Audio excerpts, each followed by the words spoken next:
got back in here. We got to wear a mask. At least we're back in the team. For now. All right, so open it up. Hey, don't be jinxing us. We don't need that. Second row left, Dave.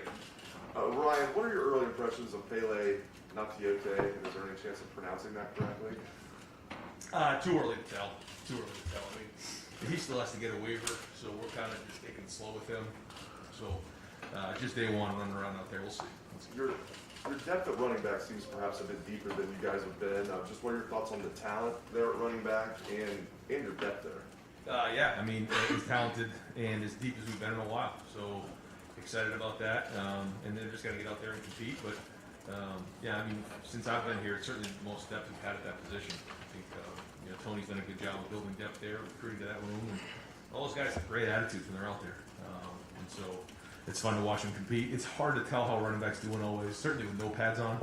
But even with pads on, if it's not a tackle situation, sometimes it's difficult to tell. But we're going to have some tackling situations like we did in the spring. We're going to do it in the preseason because we have to practice tackling. And then I think at that point we'll have a better idea of some of those younger guys. We certainly have a great idea about Master. Second row right here, Joey. Just to clarify with EA, you said, I think it was in media that he was is he on scholarship now? He's not right now, no. If he clears the waiver, then we will put him on, but he has to still clear that hurdle. And Steele also practiced in linebacker. So what were do you have any thoughts on his move? I know you kind of have a choice to go either way. Yeah, I think he looks excellent out there moving around, and he learns quickly. He's bright, does a great job on special teams for us.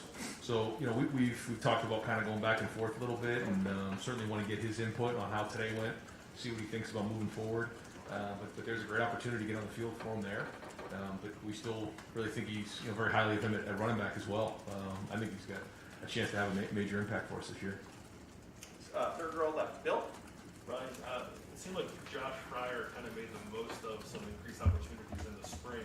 And judging by where he was today, it seems to have carried over. Just what do you make of his last few months, and where is he against that battle for left guard? Yeah, Josh has talent. He needed to kind of change his body. He could do it for one or two plays, but then the consistency broke down in the spring. So this 11 weeks was important for him to get himself into shape.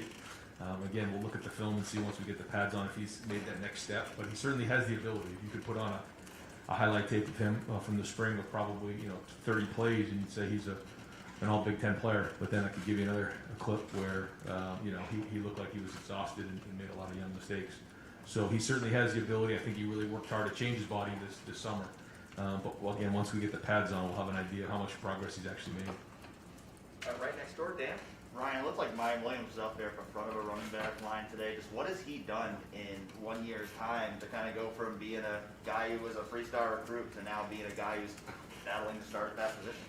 Yeah, I think mine has worked really, really hard. If you look at his body right now, it's hard. It's he looks strong out there. He's worked really, really hard in the weight room.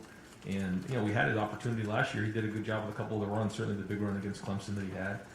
But we'll still wait to see how it goes. But I thought his pass protection in the spring was excellent. You've got to keep building on that. For a guy like you said, who was a little bit under the radar coming in, he's made a big impact. And kind of how are you splitting up for reps at that position this spring to kind of get more guys in there?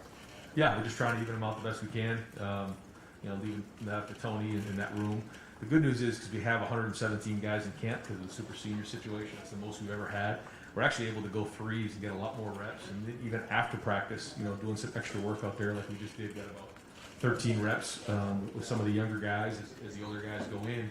So I'll have to count the total reps that we had, but I want to say we were north of 100 reps today. So there's a lot of reps to go around because this team needs it.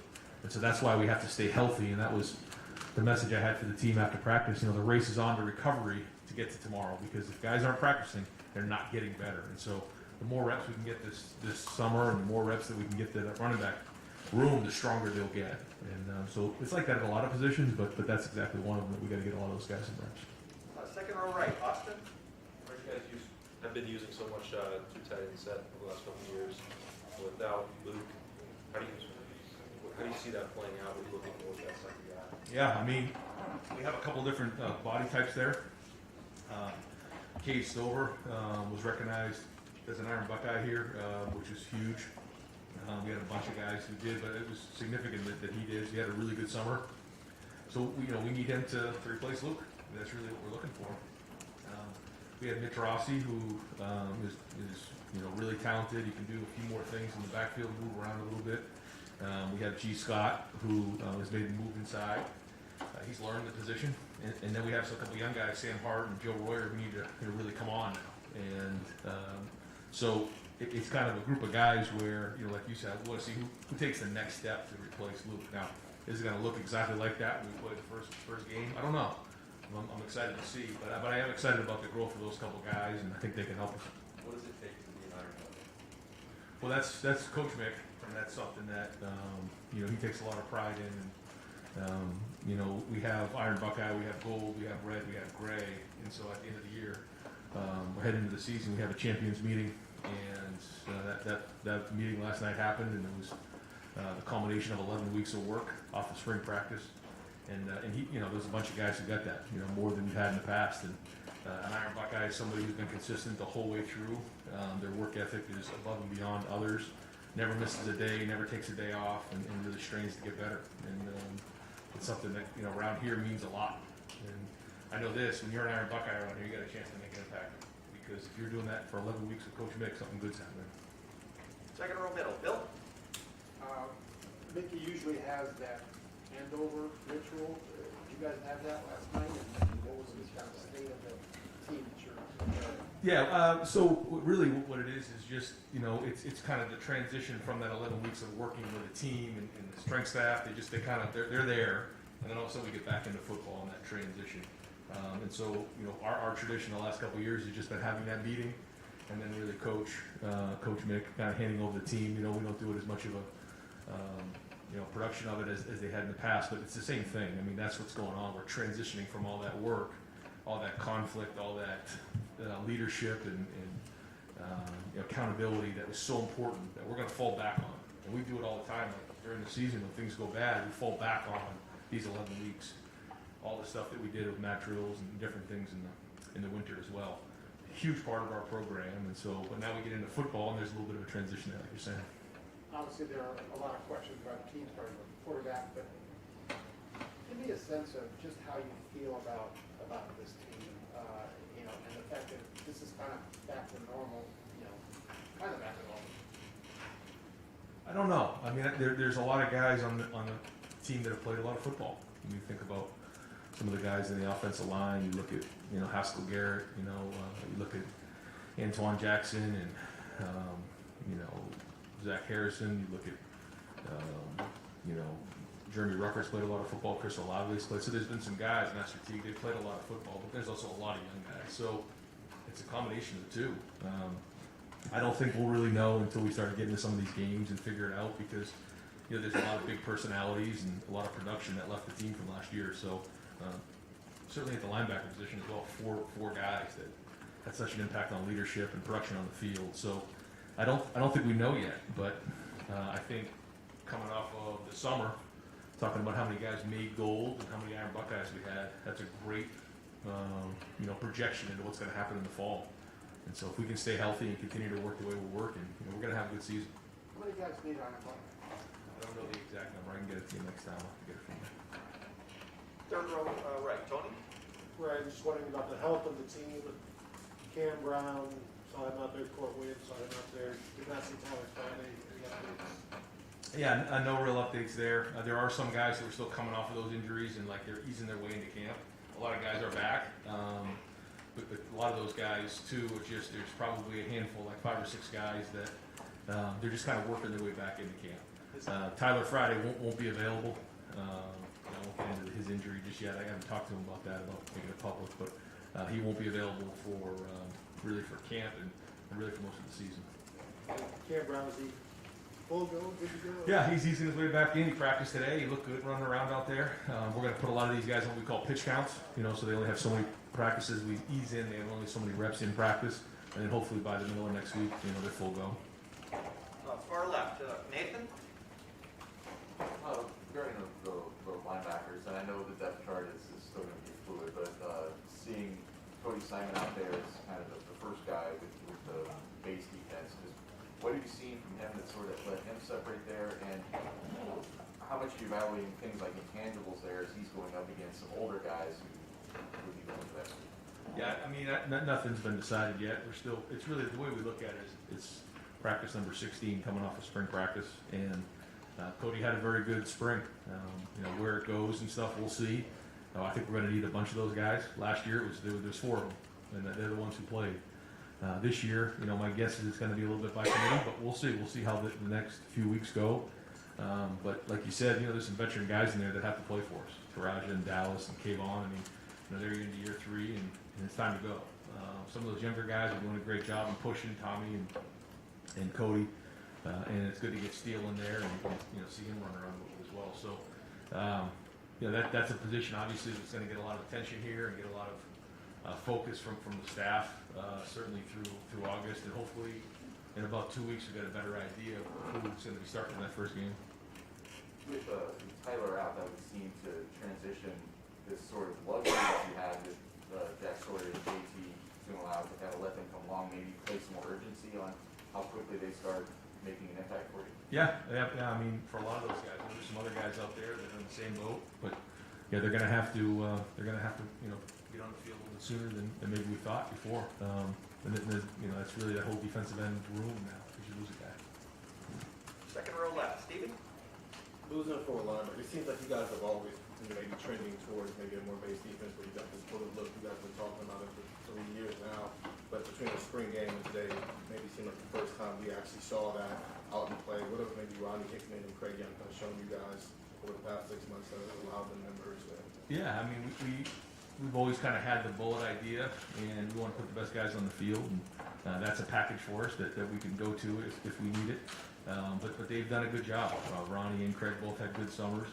Court's coming along, and so if we can get those guys, and then you have Lathan and Marcus Williamson, and so when you start to add some of those the depth that we had there, a little more experience, and that gives us a few more options there for sure. Back row right, Blake? Yeah, Ryan, did you find yourself looking at 44 just to see what he looked like in scarlet and gray, or just after the build-up of getting him? Nah, I mean, once you get on the field, you're just rolling, and I'm knee deep in the quarterbacks and the offense, and certainly we'll look at the film now. We got about 3 hours before they come back and get on the film, so that's really, you know, we find out a lot of stuff on film, but it was good to see a lot of young guys out there. Some guys we hadn't seen before. You got Jordan Hancock out there. You got J.K. Johnson. You know, it was Mike Hall. You know, there's a bunch of young faces out there. That was great. But certainly it's good to see JT out there. Anything new with the quarterbacks? Anybody progress? No, but I thought as a whole, I thought we threw and caught the ball well for day one. And we'll see what that means. But, you know, they certainly did a lot of work this summer because, I mean, I think the first routes on air, the ball didn't touch the ground. That's a very, very good sign. But it's just step one. We got a long way to go. Second row right, Tim? Yeah, just 2 quickies. Number one, what was just your flash thoughts on what you saw from the secondary today, from the standpoint of progress, future, et cetera? I thought they had juice, and I thought because we have depth, those guys were able to practice a little bit faster, a little harder. Where last year I think it was hard for Sean and for Seven because we just didn't have very much depth there. You know, guys were injured, and so they had to pace themselves a little bit. Where we looked a little sharper today. I thought we drove to the ball a little harder, had a little bit better football position, and I thought some guys flashed out there. So again, just to start, but more depth allows us to play more guys and be fresher and be sharper. Did anybody in particular flash caught your eye? No, I mean I got to look at it and see. It's so early, but just as a whole, they look sharper today. That was one big. My number two. You've helped define a lot of starting quarterbacks in your career, and do you find it hard when you're watching a practice to, if a guy does something wrong, to get it out of your head? You know what I mean? How do you play that? Like a guy on a jab step on a zone read or something. I think it depends on the mistake. You know, if it's a mistake that makes sense, we're okay. If it's detrimental or fatal, like a pick six or something that's just crazy, that might cost you the game. That's hard to get out of your head because you're always going to be thinking about that. But there's certainly, you know, you don't. I tell the guys all the time, you don't just jump on the bike and start riding the bike. You know, you got to fall off some. That's part of. You can't be afraid to fail. But then there's other things that are just, you know, you can't get away with them. You know, they're unacceptable. And you know, throwing the ball into coverage or throwing the ball in a dangerous situation or just being reckless with the football, that's hard to get out of your head.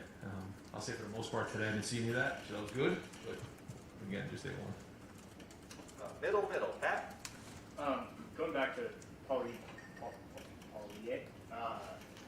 and just the situation there, as you wait for clearance there, how much do you have him doing? Do you expect it to be done by the start of this? I mean, like, what is he able to do while you guys are trying to get all the rest of these guys ready as well? I mean, he's part of the program, he's part of the 117, and we're gonna just see it. I think it's another week or so before we can really get an answer on it. So like you said, that puts us in a pinch. So we can't throw him in really with the ones or the twos. It doesn't make sense because that's wasting reps if he's not available. So we'll kind of see what happens. He's certainly going to get reps, but to put him in with the ones and the twos right now, I don't think that makes sense because we don't know if he's going to be eligible or not. Back row, far right, Spencer? Right, you've got JTT and Jack getting a lot of attention, and then Zach seems to have made a huge jump this offseason and has really become a leader there. Tyreek seems to be flying under the radar a little bit. What do you see out of Tyreek Smith that makes you think that he's ready to finally take that lead? Yeah, I mean, I see somebody who has a lot of ability. He's excellent pass rusher, and certainly very talented. And I think the big thing with him is taking care of his body and making sure that he's healthy. He's kind of been nagged with some injuries along the way, and I think this offseason certainly put him in a situation and a position to get through a healthy season. Because when he's on the field, good things happen. And we'll see, but hopefully another year under his belt, a full season of preparing under Mick. Because I think that's what it is. When he's out there, a lot of good things happen. So I think there was a point late in the season. I think it might have been the Clemson game. I forget exactly where it was. I thought his play was off the charts. Running the ball, giving great effort. It goes really, really hard. So if we can just keep the consistency there, I think he's going to have a big year. And then with special teams, it's kind of an underrated part of the game. You've had two now groups of guys, two classes of guys that haven't really gotten on the practice field a lot with the situation last year. How much more does special teams need to be emphasized in this training camp to make sure that you've got those 2 years of guys ready to play on the field? Yeah, and we have kind of a new kicker and a new punter, and that's big too. So we're going to have to do a great job of that. We lost some big contributors on special teams. So we do have some guys that are coming back though. Some guys that do have some experience and something we practice every day and spend a decent amount of time on. We did a lot of that in the spring. But yeah, we have to. It's a 3-phase game, and we got to be on point there in special teams. It's got to be not just we got to be equal to everybody else. It's got to be an advantage for us. We got to be aggressive with that. Really our entire, other than the offensive, defensive line, and the quarterbacks, everybody else is involved in it. The coaches are involved in it, and so am I. So it's all hands on deck. Right next door, back row, right? You mentioned wearing a mask today. Ohio State's going to require it indoors. What's your message about what the guys can control as kind of go back to things changing week by week, and fans are supposed to be in the stadium in a month from now? Yeah, I mean, you just don't know what's coming next. That's part of, I guess, the last couple of years. So we kind of get this thrown at us, and we'll adjust, and that's okay. We're used to that now. I guess that's kind of one of the things coming off of last year that we're okay with is change. But we're trying to keep things as consistent as we can. Trying not to think about it too much. Don't want to go down that road. But guys, I think we're over 90% now vaccination on the team, so that's real big, and they've done everything we've asked them to do. So all we can do is just try to get better one day at a time, and not worry about the future because you can't control it. Over here to the far right, Jeremy. Ryan, you're talking about depth in the secondary, but it's a lot of inexperienced guys. And your leaders, the presumptive leaders, I guess, in Cam and Seven, Marcus, these guys that have been here for a while, we're all dealing with their own personal stuff and injuries throughout the spring. Has there been like a leadership vacuum there? And if so, who's filled it? And how does that potentially impact guys like Jordan, Hancock, like J.K. Johnson? Yeah, I think that they've done a good job. I think Seven Banks is an excellent teammate. I think there's been some really good leadership in that room, but like you said, whether they're on the field or not, it does make a difference. It's one thing to lead from the back of the room. It's another thing when you're actually on the field doing it. And so to get those guys back on the field again has been big, and have good, strong summers. Proctor and Lathan Ransom, even though maybe they haven't played as much, but they've Proctor has, and Lathan has shown great leadership as well. So they're going to have to step up, but that's college football. We're going to lose great guys year in and year out, and then younger guys got to step up.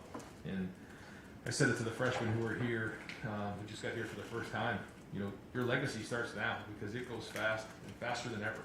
So you can't wait around anymore. You can't wait for an older guy to show leadership. It's you can do it right now. And so some of those young guys in that class, and last year's class and this class, have really done a good job of that. But I am proud of the older guys. I think that they are showing the way, and I think the more they get on the field, the more confidence they have, the better leaders they become.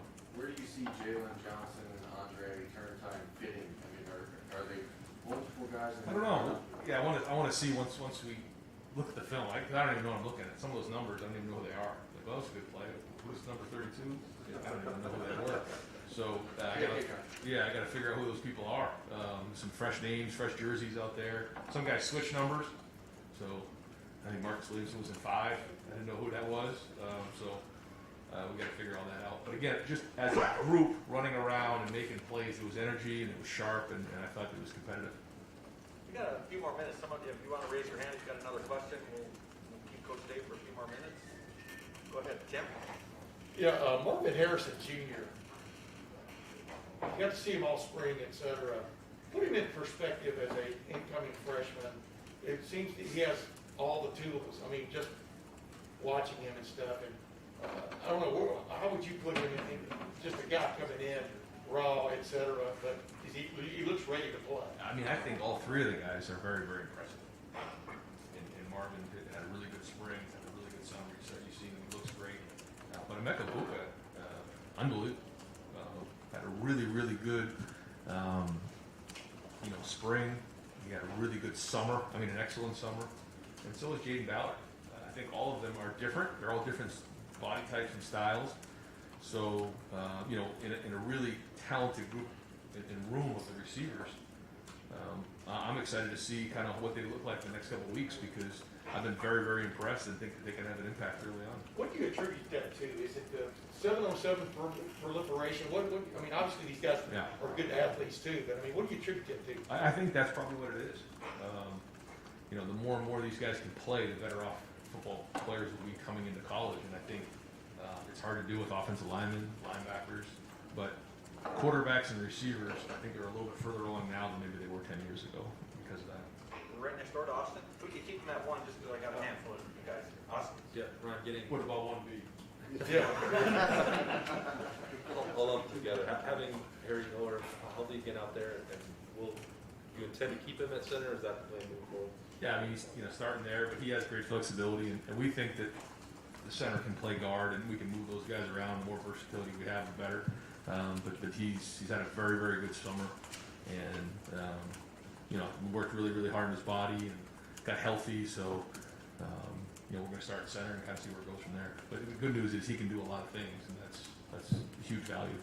Right behind Tony.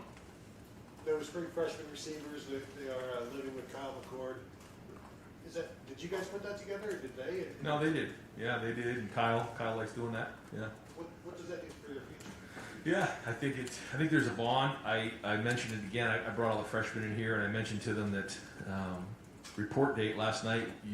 When I played was you meet somebody for the first time. When you show up at the dorm and you got your box fan, and that's so different now. Now they live in apartments and they've known each other for 2 years, and they already have that bond and that relationship. And so I think it's something that you got to give Kyle credit for in the recruiting process. I mean, he on offense and Jack Sawyer on defense, really was the glue to that class, and he's had an impact on those 3 guys, and they all live together, and there's a bond there, and there's a connection there, and so then that's leadership.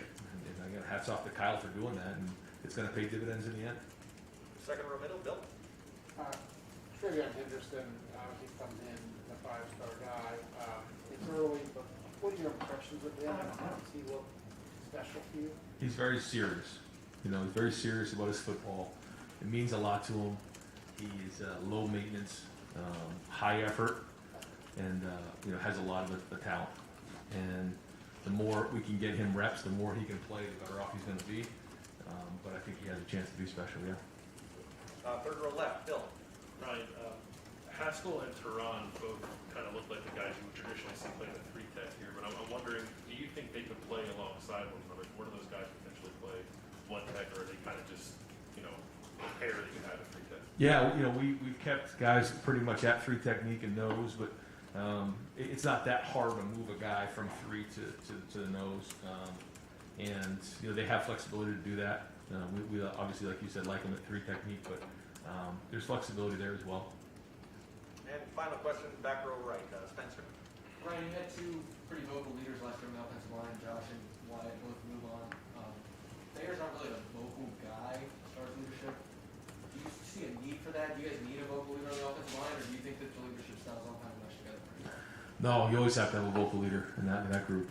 You got to be strong. You know, there's different styles of leadership, but one of the styles is, you know, one of the clubs in your bag has to be authoritative. You have to be strong in certain settings, because when you're on the field, you can't just, you know, put your arm around me. We don't have time for that. The clock's ticking down. We got to go. And so there has to be vocal leadership there. I'm not going to really get into who and how and everything. Certainly Thayer's been a big part of that. He's been strong. But there's been other guys in that group that has actually stepped up in front of the team this summer in some of the mixed workouts, would have really, really strong, powerful messages for the team and for their unit. And so I think that there is a vocal group there. There has to be a vocal presence in that room.